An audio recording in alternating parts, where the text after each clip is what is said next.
very often with this band, the actual first take is very, very often going to be the take. The process is this. Mark will play through it on his guitar, and he'll never play through it once in one go. It's just the way he likes to do things. Glenn will be writing a chart, and he'll be writing a number chart, which is the Nashville number system. So if it's in the key of C, the chord C is 1, the chord F is 4, and the chord G is 5. They'll get photocopied, handed out to everybody. I'll photocopy lyrics to everybody.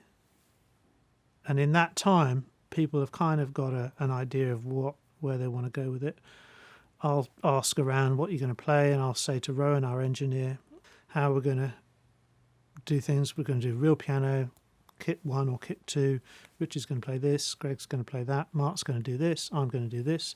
Sometimes I won't play anything, sometimes I'll stay in the control room.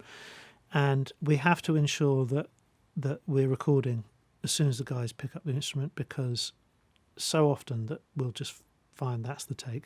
As far as the actual sounds, the choice of instruments, that's sort of a collective effort on everybody's part. And I will say that I feel like this band, and in particular Mark and Guy, are extraordinary at hearing how all these sounds come together. It's very nuanced. It's ears. It's all about ears, you know.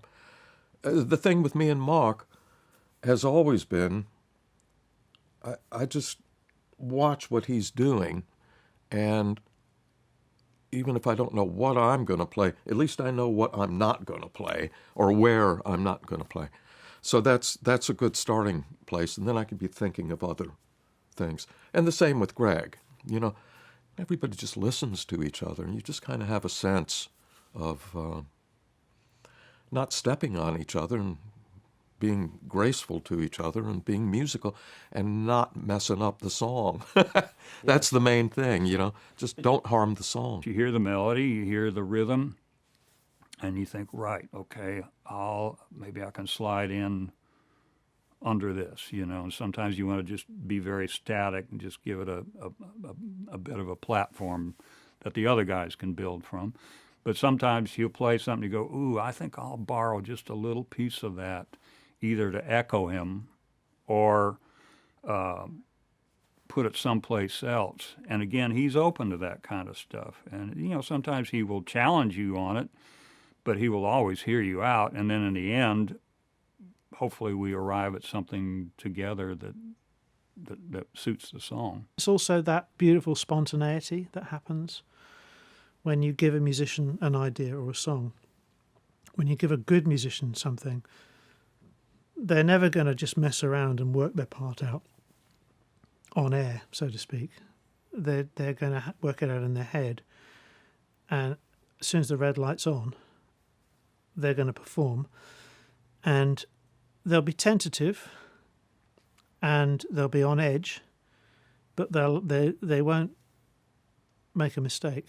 It'll be a take, as if their life depends on it. And there's something about that combination of spontaneity. They'd be slightly tentative, whereas the second pass, when they know it a little better, they'll be more confident.